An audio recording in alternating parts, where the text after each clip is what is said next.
The spring athletics schedule is well underway. And over at the Kinkaid School, the Falcons are really trying to get the sport of lacrosse to increase in popularity. Our Chevy Spotlight shines on a program that is hoping to become a powerhouse in that sport.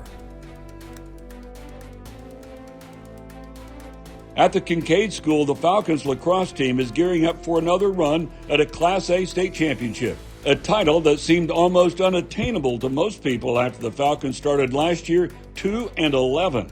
However, it was not far-fetched to the kids in the Kinkaid locker room as they flipped the season on its head and finished it off hoisting a trophy.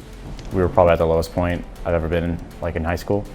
And just to flip it like that and go on an amazing run, always being down, always coming back with just a great group of guys, it was the most fun I've ever had in my life.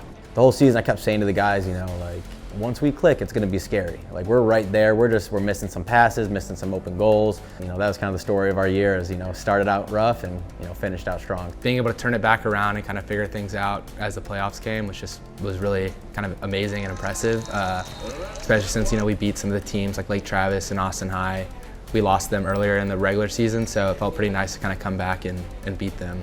This year, the Falcons are looking to go back-to-back, but have once again started with some adversity.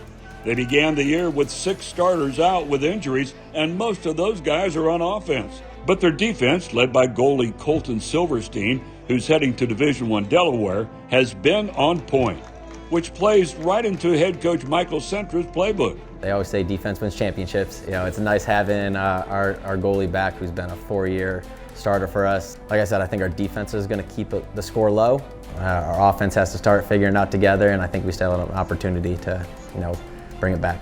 They all want it. You can see it. They are motivated to keep playing. We don't have that lazy defense that I wouldn't say been known for in the past, but that has occurred. We're all pretty versatile, especially with injuries. If someone's hurt, we can just throw someone out there and they kind of know what to do. They'll figure it out. At Kinkaid, the play on the field means more than just wins and losses. It's about growing a sport that's slowly taking off in the state of Texas. Kinkaid is a K-12 school, so the youth of the school is on campus watching everything the older kids do. For the Falcons players, that means teaching them about this fast-paced sport. It's important to these guys to get younger players involved in lacrosse and help turn Kinkaid into a state power year in and year out.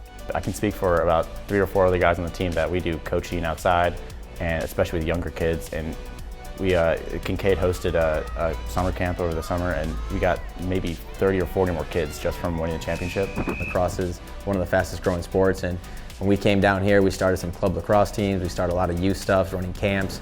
To this day, I'm still running 2 camps a year. I know some of the guys, I got all the players helping out with those camps with the little kids. I think we had 80 kids at our camp last summer. But even growing our own here at Kinkaid, that's important to me as well. All the little kids in elementary school are coming to the games or coming to the practices or camps, stuff like that. They really know what it means to be a Falcon and kind of want to live up to that. They're dreaming of coming and playing on Siegel Field one day and playing under the big lights. The Chevy Spotlight is brought to you by the Houston area Chevy dealers. Visit your nearest Chevy dealer and test drive our award-winning products.